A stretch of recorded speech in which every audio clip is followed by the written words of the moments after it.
Okay. Thank you for muting me. Hi, everyone. This is Rosalind. Hopefully you all can hear me. Thank you for joining us today. This is the Year 2 Organizational Grant Program Grant Reporting and Invoicing webinar. I'm hearing a little bit of feedback from someone's phone. We're going to ask that everybody mute yourself. So make sure that you've muted your phone.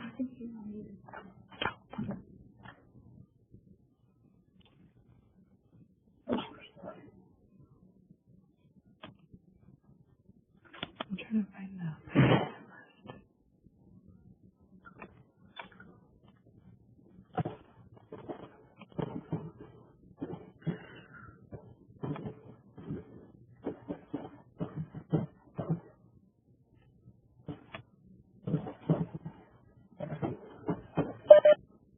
Hello, everyone. This is Rosalind. Thank you for being on the line. I was waiting a little bit to make sure that everybody was on the line, so I think it seems like everybody has signed in. So let's begin. Thank you all for being on the call today, the webinar today. This webinar is being recorded, and we have asked that everybody be muted while we go through this webinar. We will have a chat box so that you can chat your questions, chat them to everyone, or if you prefer to keep your chat private, you can chat directly to grant staff. And thank you for being on the line. Today, we are going to go through the Year 2 Grant Reporting and Invoicing process. I am Rosalind Escobar, the Grants Manager.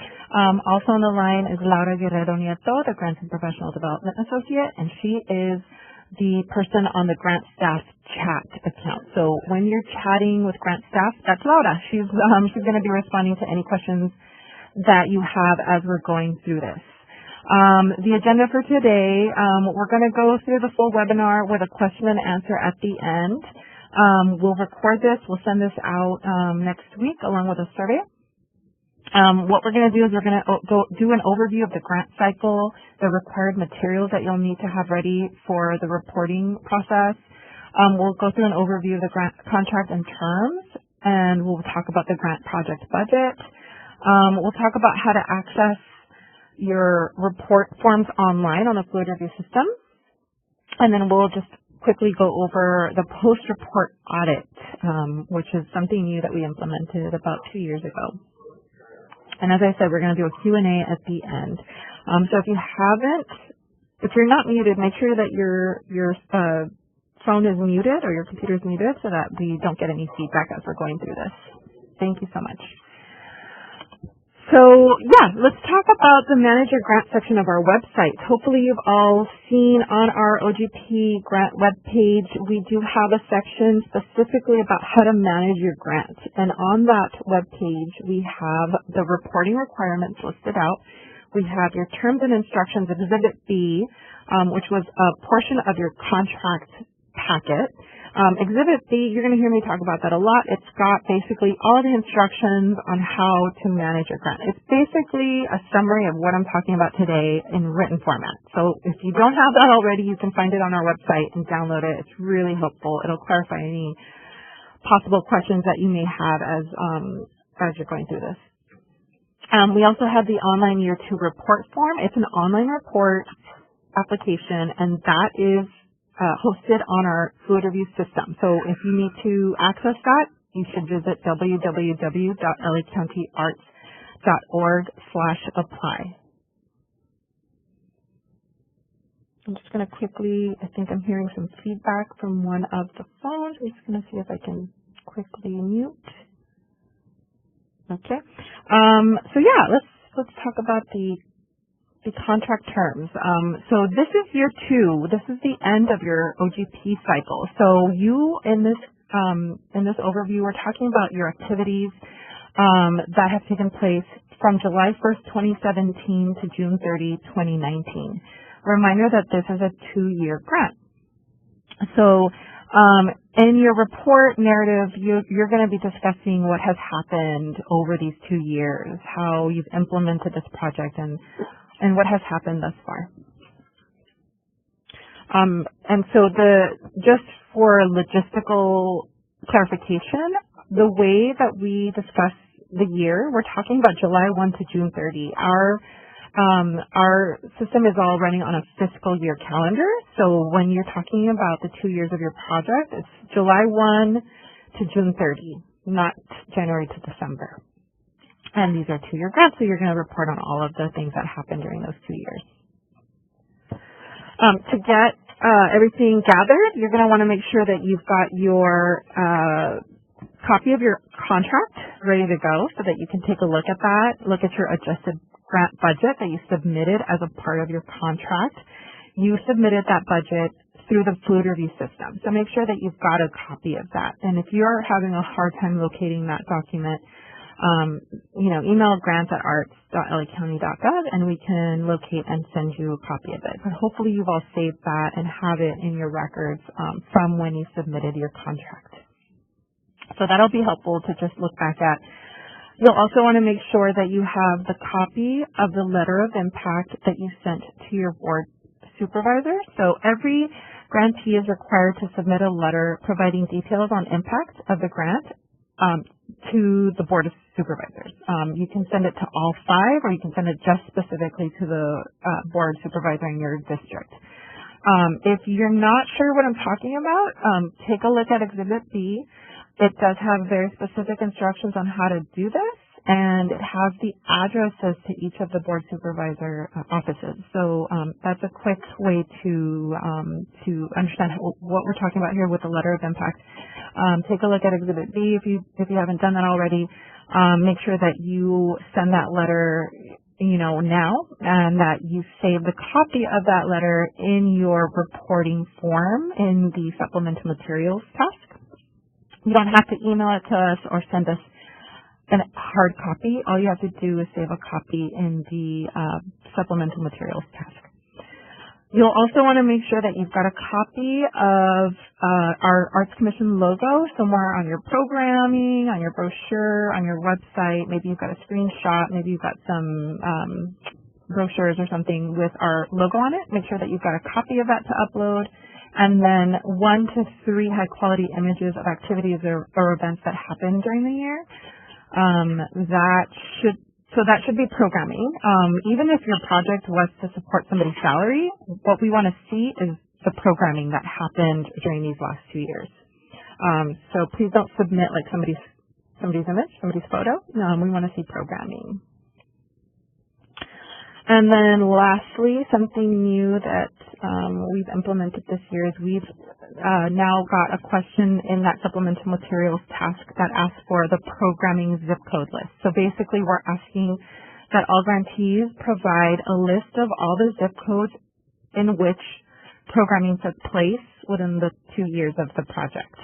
So from 2017 to 2019, where did you do your programs? Give us the zip codes so that we have a good picture of basically where you were, what areas you served during these last 2 years. Drawing on you. Yep. Taking out to see.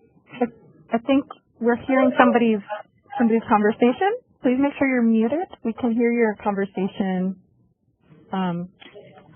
I'm not sure who it is, and I can't mute you because I can't figure out who it is, but make sure that you've muted your phone or your computer, because it might be your computer giving feedback.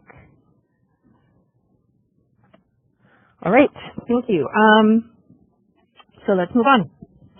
So for reporting and invoicing, some general information. The report and invoices for each year are due by May 15th. You've already submitted year 1 report and invoice, and now we're going to be submitting year 2 report and invoice. This is an annual requirement. Each year the grant report questions focus on either the process, or for year 2 it's the outcome of the project that you implemented using these funds. So you'll want to report on the impact of the project on your organization and any challenges that you might have encountered. You want to communicate your overall reflections about the OGP project and address any significant lessons learned for the future in that narrative section. Your invoice is for funds that are reimbursable. So you should have proof that you have already spent these funds out. We're basically paying you back what you said you were going to do across the 2 years of the project. In terms of the expenses that you can show in the budget, basically they just have to be expenses that are expended or incurred by June 30th of 2019. Even if you're reporting in May, you may have some expenses that will be expended between May and June, and it's fine to list those out in the matching fund expenses. And then just to make sure you're using Exhibit B as a backup for any questions that you may have that you want to clarify.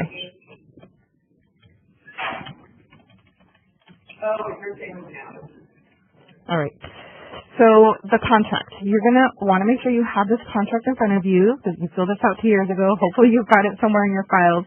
Make sure you locate it. Take a look at what the address is and what the vendor number is on this contract. If it's changed, if you have a new location or a new vendor number for some reason, you need to report that to both vendor services and to us. We do not share a database. So vendor services does not have access to our data, and we do not have access to vendor services' data. Vendor services is the entity that pays you. They're the ones that cut the check.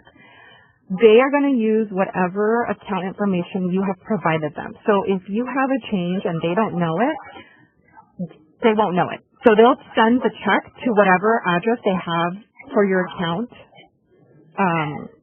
from when you filled out your vendor application. So if you've got a change, make sure you let them know. You can let us know through the Fluid Review system by filling out the contact change form. And then make sure you take a look at the project scope in Section 2 so that you know exactly what activities you're reporting expenses for, and you know how to frame your narrative. And then the maximum grant amount is helpful because you'll know basically what the amount is that the grant, the amount of funding that you should be spending in the second year. It's basically half of the whole award. So make sure you know what that number is and that your project expenses budget shows clearly what the amount of the award was and then what the amount of the matching was.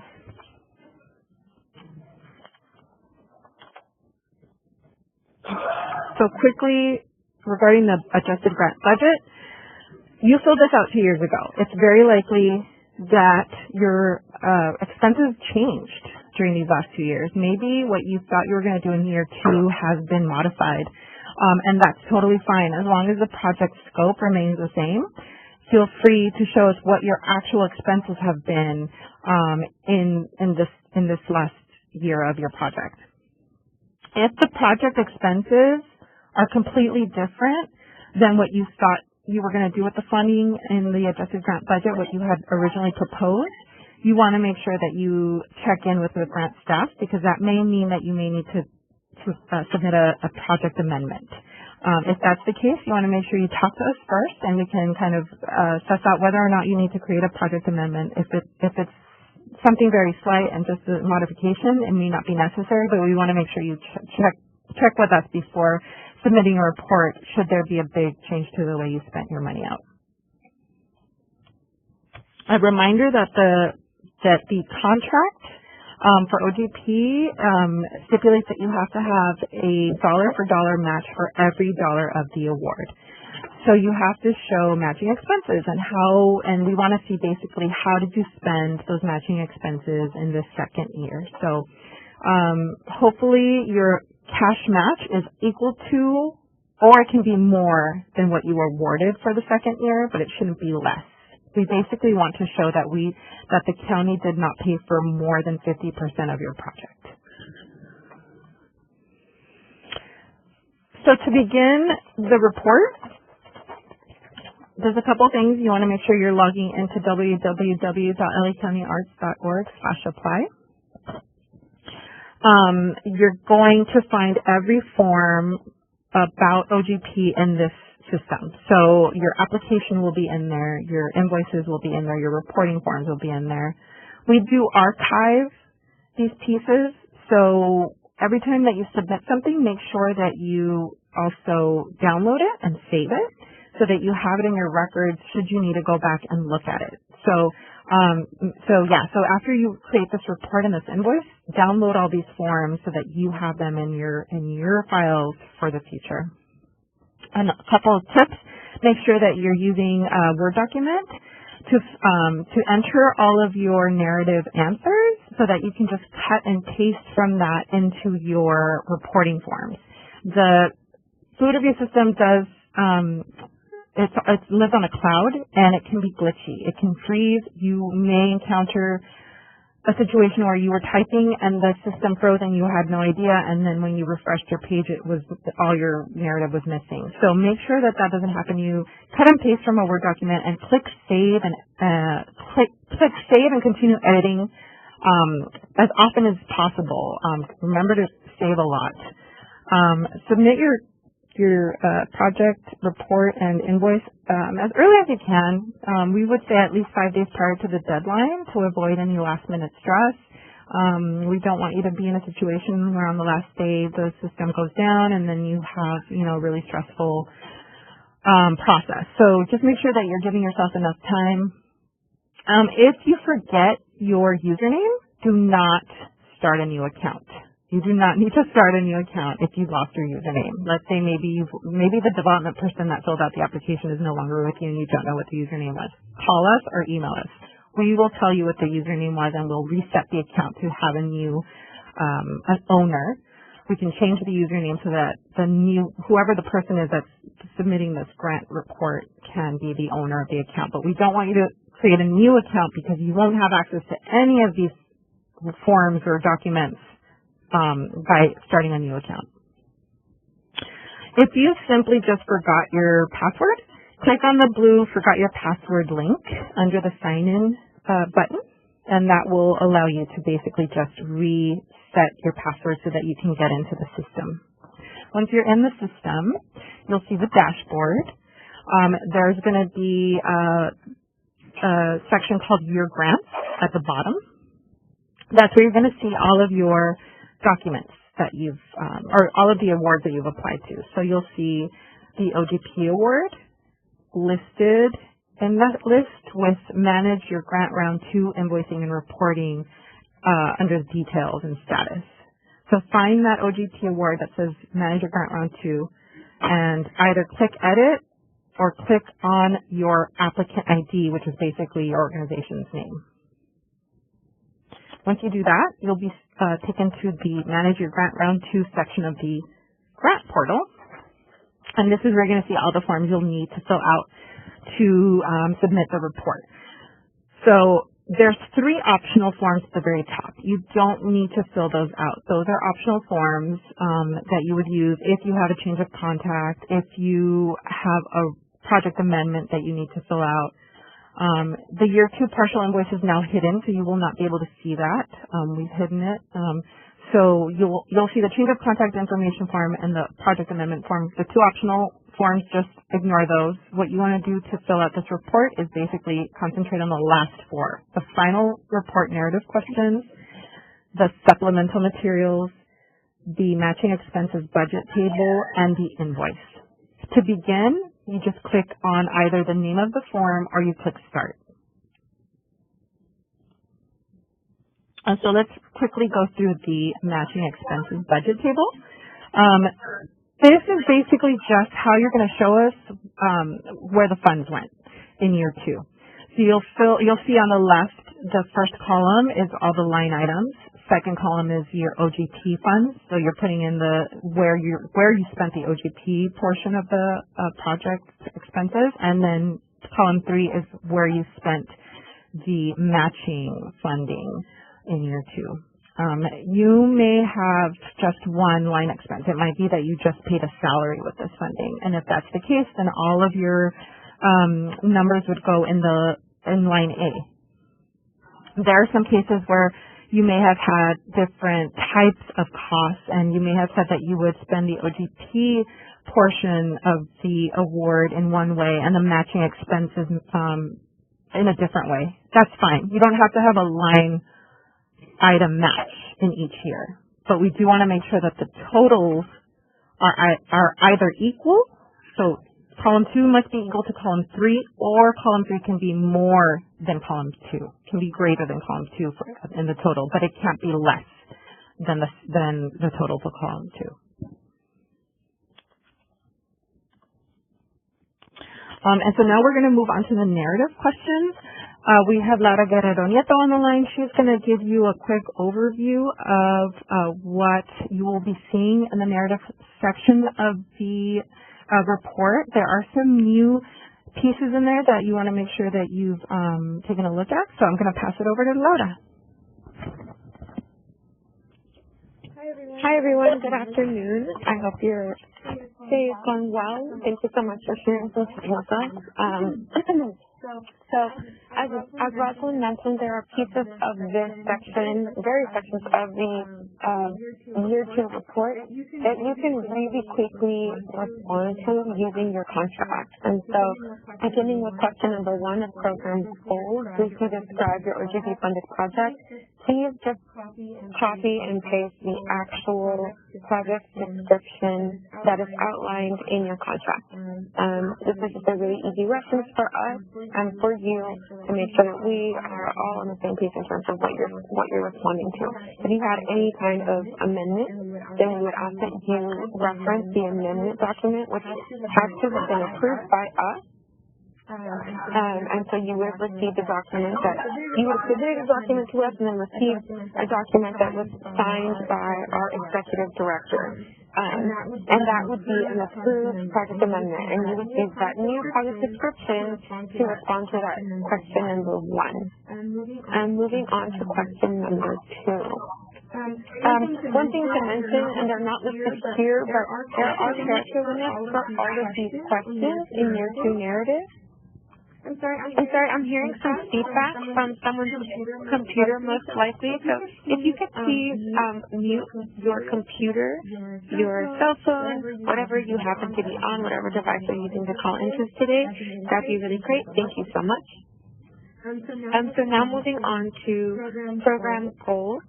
Question number 2, what are the short-term or long-term goals that you are working on with this project? So for this question, I would ask you to refer to your application. Now, it's full well that this application happened quite a long time ago, right? In 2016, the fall of 2016 is when you all submitted your applications for the 2017-18 grant. But regardless of that, there were some things you outlined there in terms of overall goals and intentions you have for this project.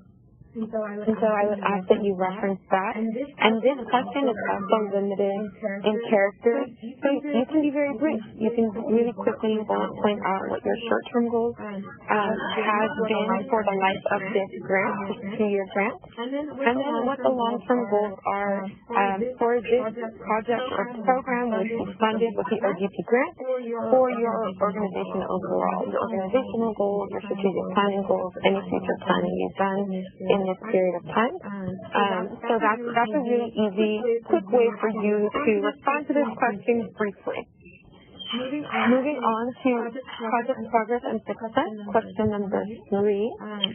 And before I move on, I do want to let you all know I'm still hearing some of that feedback. So if you would please just verify, we've muted many of you, but regardless of that, if you would just please do the due diligence of muting your devices, just in courtesy for your fellow grantees so that we can all hear each other really, really easily. Thank you so much.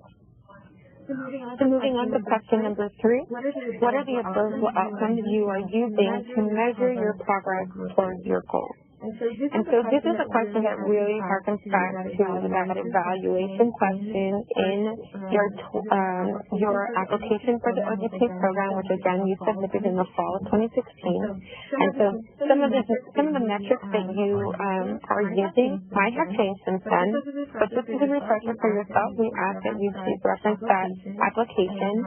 And if you don't have a copy of that on file, we're happy to give you some support in downloading that, which you can do using the Fluid Review system.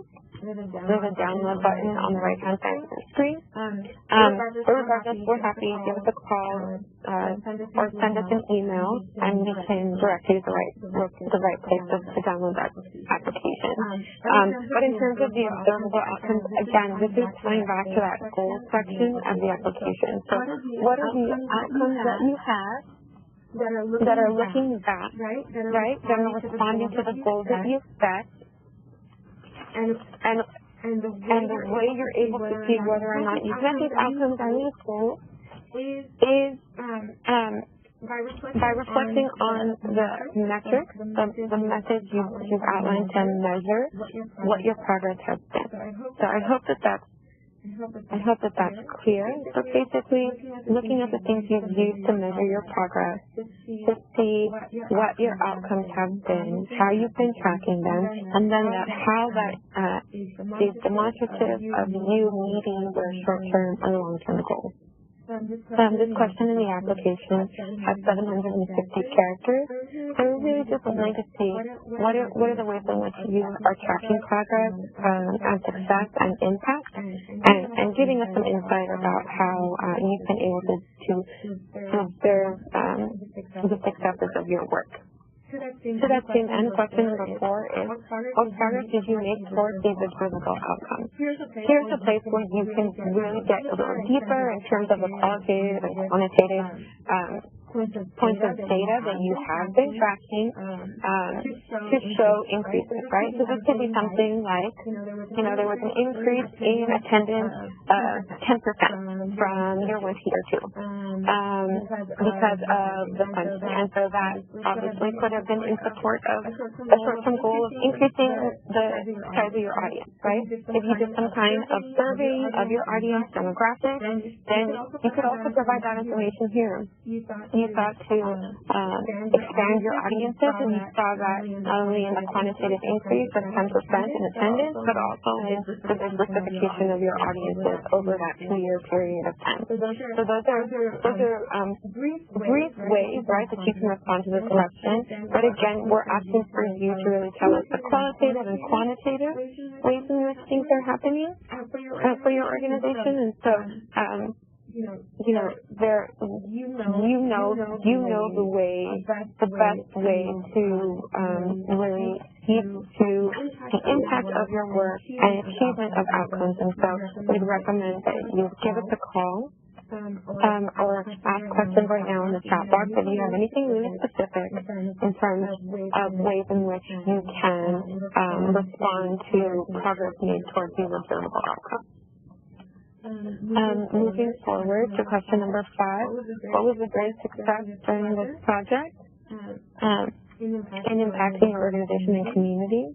Here we really want you to highlight the strengths of the work that you've been doing and just a little more information about why we are asking you to complete this report, respond to these questions. You really are looking to understand how this grant program is impacting the nonprofit arts sector across the county. So you'll see this is an opportunity for us to highlight some of the shining moments of success that you all have had, right?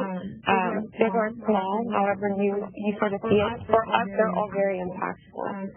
And so give us an idea about the ways in which this grant-funded project is supporting your organization, either in terms of capacity building, and again, as I alluded to in the previous example, in terms of increasing the impact for your community. How are you shining? How are you shining bright? Give us a little bit of an insight into the various ways, right? Which we know there are multiple ways in which you are having great successes and impacting your organization and your community on all levels. And so this is a space for you to highlight that again for yourself.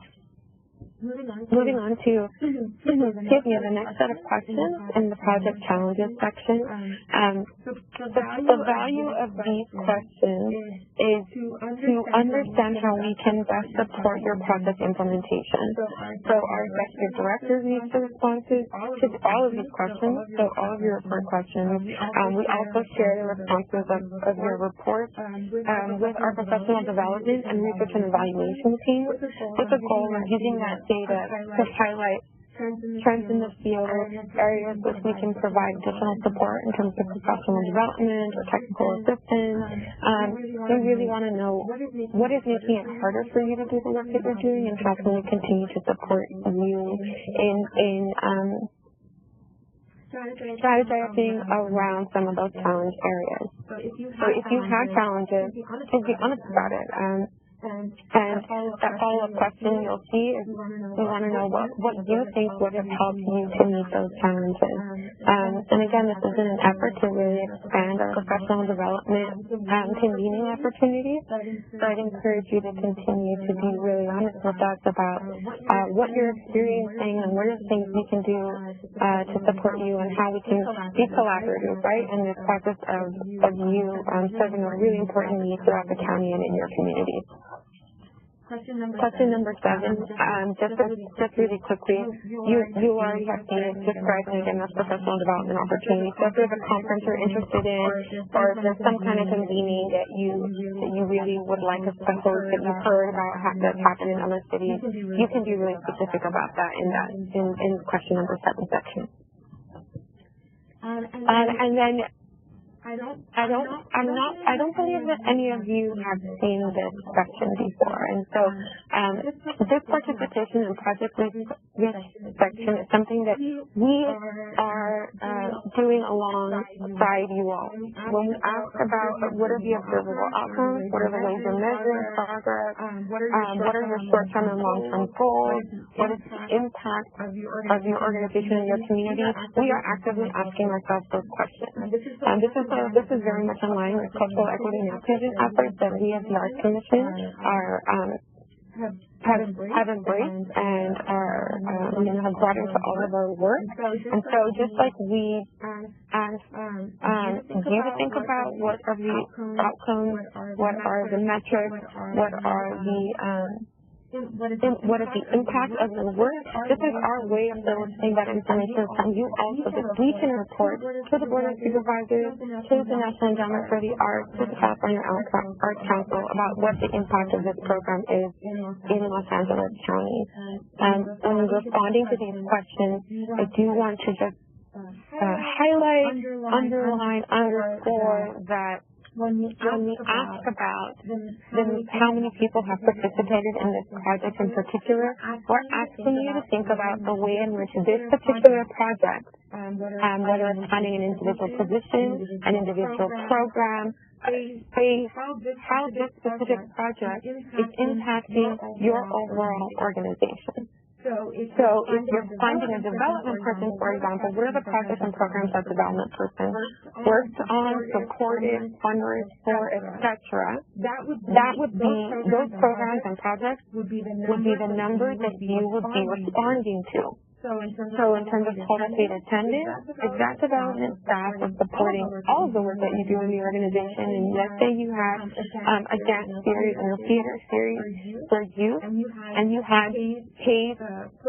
performances for parents to come and attend, we would want to know the number that attended those paid performances, and that's question number 8. Let's say you also have some free community events. You want to know the total number of free attendees at those performances. And again, if you go down to question number C, total attendance in classes and workshops, both paid and unpaid, we want to know how many students are attending your classes and workshops of all ages. When we say classes and workshops, it is specifically K through 12. If you're hosting any kind of workshops for parents, any convenings for the community that are on a drop-in basis, we would also want to know what are the overall attendance numbers for your full slate of programs, right? And the reason is that this is really the full impact of your work. This is the full impact of that individual. And so really to honor the work that you all are doing, we want to make sure to highlight just how impactful it is. Question number D, the number of paid staff members who worked on this project. This is a little more specific, right? If you're finding one development person, then it might be just one person. You respond one to the paid staff members who worked on this project. But let's say that it was for an entry-level staff person, so there were multiple people who were supporting, the hiring of that individual, the training of that individual, onboarding of that individual, what have you. Then you would want to say what were the number of paid staff members who were supporting this new staff position to come on board, or this contract position to come on board. That would be important for you to highlight. If we're getting into a more programmatic request, then we would want in that question E, right, number of paid artist partners. You'd want to know what were the number of individual artist partners who were participating in this project. And here you could also think about artist partners as individual artists, so they don't have to be collectives or organizations. If you work with 5 individual artists, then we would consider them paid artist partners if they receive compensation for their work and time with you.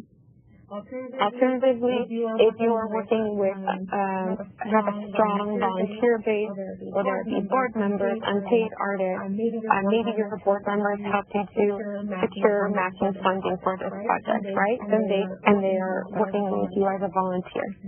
Then those individuals would be counted as volunteers. They're donating their time to you, and you would want to count them as folks that were important to the implementation and execution of this project. Something else to highlight is if you are requesting space, support, operational support, and that big broader sense, you would want to give all your big numbers in terms of attendance, both paid and free, of workshops, because all of these individuals are accessing the space, benefiting from it, thriving in it, and so just want to make sure that you are responding to the full impact and scope of your organization, and dovetailing the way in which this project is in support of the broader mission and your broader work. And lastly, and to really hone in on a greater degree to your project, we're giving you the opportunity here in question number 9 to list the title of the positions that were supported if you requested salary support for this project. This would be for staff members that are on your payroll. It would be for contract positions. It would be for those individual artists, right? Let's say you are working with a group of teaching artists. Each of those teaching artists, what are each of their titles in terms of the positions that they held for your specific organization. And this is, again, so we're getting a first idea of what the field looks like and how maybe needs are changing, because maybe someone that would have been called a teaching artist is now being called, community liaison or something to that effect. And so how is the field evolving just in the way in which we're naming our roles and duties for the organizations and work that we're doing. In question number 10, really quickly here, right, we're just going to want to list out the names of the art or non-art partners that you have worked with on this project, if that happens to be relevant for you. Question 11 is, did you click on Discover LA? Yes or no? If you did not, we understand. Please just let us know why, what happened. We're, again, responding to all of this and troubleshooting with Discover LA to make this process more streamlined for you, so your honesty is appreciated.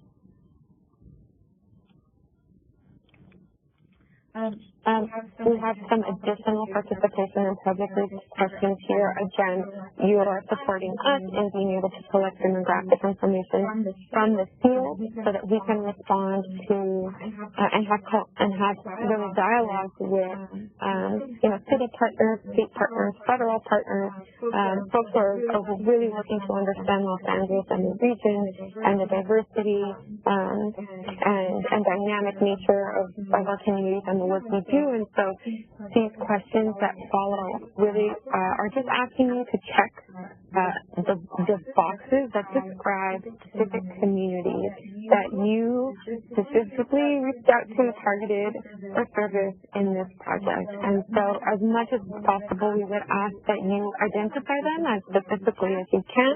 There is a a response area here for general audience constituency, and it will be specified if that was relevant for you, and you're not entirely sure of the specific populations that you were targeting, or this is a question about who you targeted for service. So if you are really general audience, that's fine, but know that we would also welcome you to self-identify the name of the community that you were targeting for service with that very last checkbox question, other distinct groups. We'll give you that space to describe below. So appreciate your thoughtful responses here. We've also broken out this demographic question into specific age groups and specific gender. Know that we are learning alongside you in the field, and so these identifiers have been determined based on other categories that are being used by other arts agencies and cultural agencies to identify populations served. So we are, ourselves, being really thoughtful about how we are collecting this data and listening in on conversations about communities served in the field. Here is one of the very last sections, and we're asking you to identify the racial and ethnic groups that you have targeted for service with this project.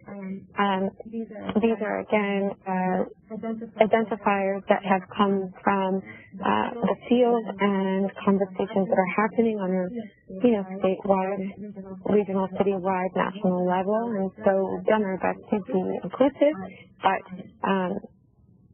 there is always an opportunity to learn more. So if you see a category that is not listed that you think can be listed, I would ask that you please include select the response area other group, and then let us know what the other group is that we're not being listed here in this section.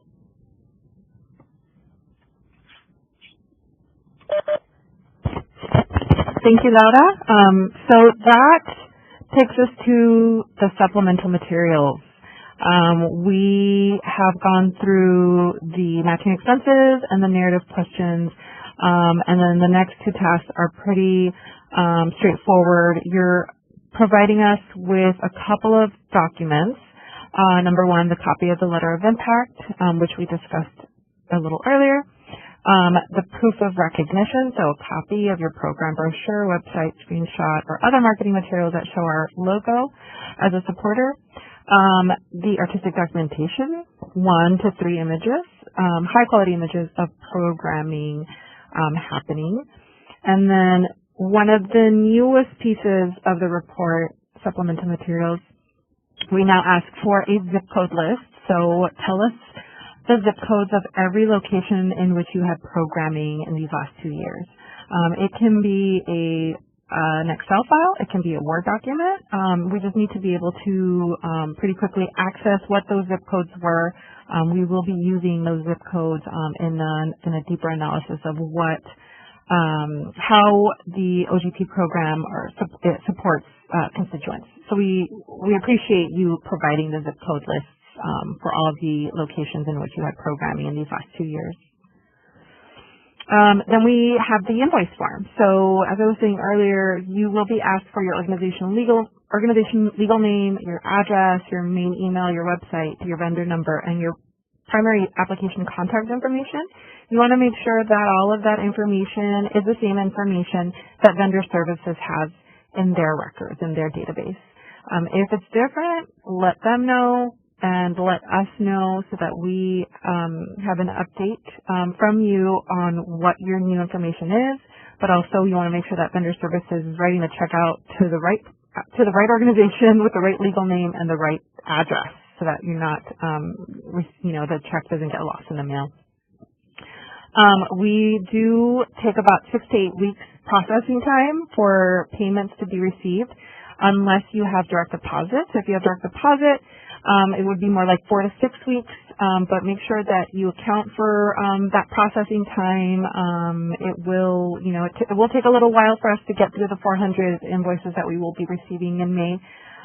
So just take that into account. It will take a little while, but shouldn't be more than 8 weeks. If 8 weeks time passes and you still haven't seen that payment, please let us know. And before I move on, make sure that whoever the primary contact is checking emails from us. We will verify that all contract requirements have been met before paying out that check. So make sure that you're looking out. If there are any corrections that need to be made to your report, we will be sending an email to the primary contact. And so we will wait for the corrections to be made. We'll give you a deadline by which to do that. And we will definitely want to make sure that all corrections have been made and the invoice has been processed by late May. So make sure to keep an eye out for that and that you submit the corrections ASAP after receiving an email from us, should you receive one. So once that's done, you will save and exit. Make sure that you're back in your dashboard, that you're seeing complete list next to each task. And then the very important thing, submit final report button needs to be clicked for us to be alerted to the fact that you've submitted your report. So it's great, make sure you've completed everything, but until you submit final report using that button, we won't know it. So make sure that you click that. Don't forget to click that. It's really important so that we know and we can process your report and invoice in a timely manner. An update on our processes. In prior years, we used to ask OGP1 organizations to provide proof of expenses with their report documentation. We no longer require that in the report. However, we do now have a random audit system where we audit 10% of every single grantee in the grantee pool. So it's going to be, the pool is about 400. We're going to be randomly auditing about 40 organizations in June. So we may ask you for proof of expenses. So make sure that you're keeping records, that you're keeping any receipts, invoices, pay statements, anything like that in a folder, just in case we do select you and we do contact you for some proof of expenses. We'll give you about 2 weeks time to send that over to us, but if you have that ready to go, it'll make things much easier. So make sure that you're keeping those records somewhere. And that brings us to the end. We can answer any final questions now, looking at the chat box. So feel free to chat anything that you still need an answer to. Otherwise, if you're pretty much set, you can log out. And we appreciate everything. We appreciate you being on the line with us. We will be sending out the recording and the survey next week.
What did they bring you?